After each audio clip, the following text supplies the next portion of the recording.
Hello and welcome. In an era of unprecedented access to information and enhanced global connectivity, the festering issue of weaponized censorship takes on renewed urgency. As criminal governments, globalist corporations, and captured online platforms like YouTube combine their efforts at regulating content, the fragile balance between public safety and individual liberty has become a subject of intense debate. Moreover, it's overtly being used to bludgeon and suppress free speech. Viewers of this channel may recall my posting numerous reports on this topic, but the slippery slope of censorship progressively steepens by the day. Proponents disingenuously argue that it's necessary to curb the spread of so-called misinformation, hate speech, and other allegedly harmful content. However, censorship quickly becomes a downward spiral, violently suppressing legitimate and valuable discourse and indisputable facts.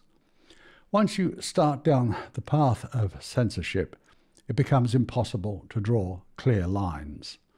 What ostensibly began as an effort to address genuine concerns immediately devolves into silencing dissenting voices and the stifling of important public debates.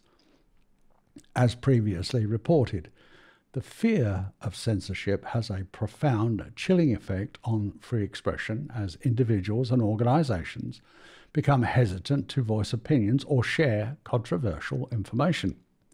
This self-censorship leads to a perilous narrowing of the public discourse and a loss of diverse perspectives. Whether imposed by the government or private entities, any measure of censorship undermines the foundations of a healthy democracy. It erodes the public's trust in institutions, stifles innovation, and ultimately weakens our collective ability to address complex societal changes. Amazing things happen when communities freely prioritize important issues together, strategize on solutions, and organize creative actions. Unconstrained dialogue rejects the divisive tribalism that keeps us from uniting on common causes, and this sacred light of truth is desperately needed in these perilous times. Where the urge to protect community and sovereignty permeates, it triggers a ripple effect that continues to multiply everywhere. It's important to never remain silent for fear of offending those who choosing to exist in fearful shadow. Stop self-censoring when discussing facts confirmed by objective independent research. Don't give in to the fear of being cancelled or ridiculed when standing up for our inalienable rights and liberty. It's all worth the price if we are to reclaim and restore a functioning judiciary upholding the rule of law. Now is the time when leaders and heroes come to the fore, where accessing that noble strength of spirit embedded in your DNA can change not just the trajectory of your own existence, but the very future of humanity. Navigating the complexities of content moderation in the digital age requires a nuanced approach that balances the need for public safety with the preservation of fundamental rights. Remember how the government's efforts at protecting communities are unfailingly disastrous by malicious design. We must find ways to address legitimate concerns about harmful content without heavy-handed censorship. As weaponized censorship continues to constrict open debate, we must remain eternally vigilant in safeguarding the principles of free expression and unfettered discourse. Only by upholding these values can we ensure a future where the ideas can flourish and the public engage in robust exchanges of ideas and information, which is the hallmark of a thriving democracy, tragically ever more conspicuous by its ominous absence. This leads me to examine the United Nations' seditious manoeuvrings. The UN was formed after World War II to purportedly prevent the re-emergence of totalitarian rule. Go figure. Let's briefly examine a summary of the key events and processes that led to the formation of the globalist-controlled attack dog of the UN. The idea of an international organisation to maintain peace and security gained momentum after the League of Nations' abject failure to prevent World War II, although it's widely believed this entirely cosmetic effort was abruptly sabotaged.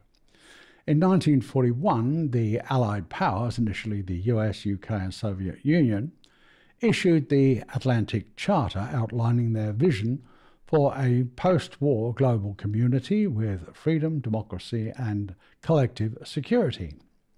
In 1942, representatives from 26 nations fighting against the Axis powers signed the Declaration of the United Nations, endorsing the Atlantic Charter's principles.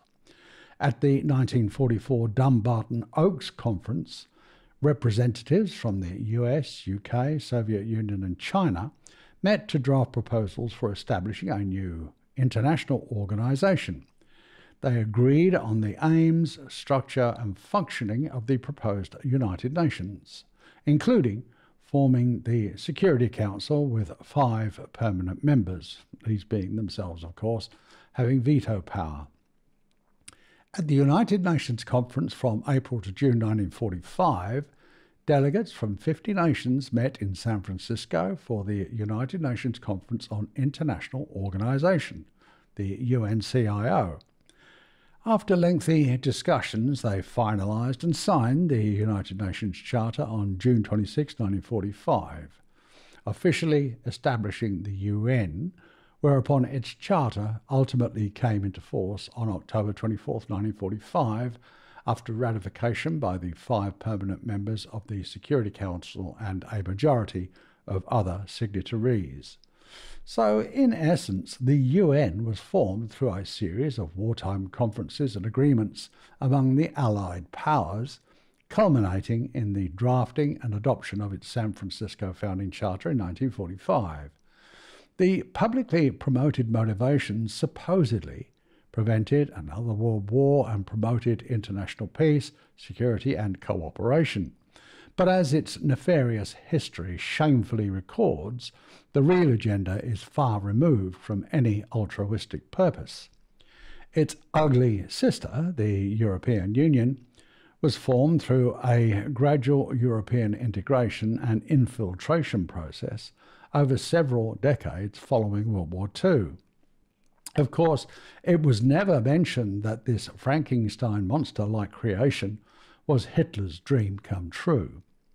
The key events and milestones informing the EU began when the Treaty of Brussels was signed in 1948, establishing the Western Union as the first organisation for European cooperation. The European Coal and Steel Community, the ECSC, was created in 1951 by the Treaty of Paris, bringing together France, Italy, West Germany and the Benelux countries of Belgium, Netherlands and Luxembourg, thereby giving a clandestine rebirth of transnational fascism hidden in plain sight. The Treaties of Rome were signed in 1957, establishing the European Economic Community, the EEC, and the European Atomic Energy Community. By 1968, the EEC had abolished customs duties, working towards an ill-fated common market. The Single European Act of 1987 set the goal of creating a single market by 1993. The Maastricht Treaty of 1992 formally established the European Union with far-reaching political influence and monetary control as its key objectives. The EU was formally established in 1993 when the Maastricht Treaty came into force. The euro currency was introduced in 1999 and became legal tender in 2002. The EU subsequently metastasized from 6 initial conspirators to 27 members as of 2023. with several more hoodwinked countries idiotically aspiring to join. In 2009, the Lisbon Treaty further developed the EU's institutional framework and legal personality. So, in summary, the EU was stealthily formed through the totalitarian tiptoe process of European integration, starting with economic usurpation in the 1950s and evolving into comprehensive political and economic domination by the 1990s and 2000s. Its prolonged consolidation incrementally spawned the toxic alphabet soup of globalist interventions like the WHO, World Economic Forum, Council on Foreign Relations, Club of Rome, International Monetary Fund, and numerous other maliciously aligned agencies, all manipulated and controlled by globalism's UN. From the cover of its cosmetically curated public image, this duplicitous organisation tirelessly spins its all-encompassing web, ensnaring everything that falls within its sphere of satanic influence.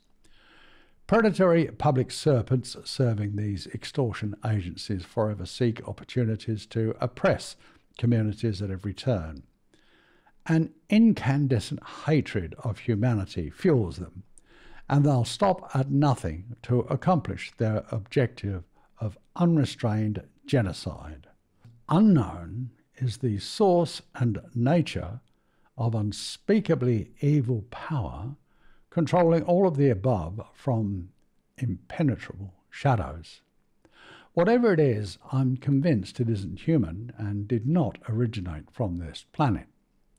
I won't speculate further, but conclude with the certainty that this long-standing belief is further entrenched into the public zeitgeist than ever before. Thank you for watching.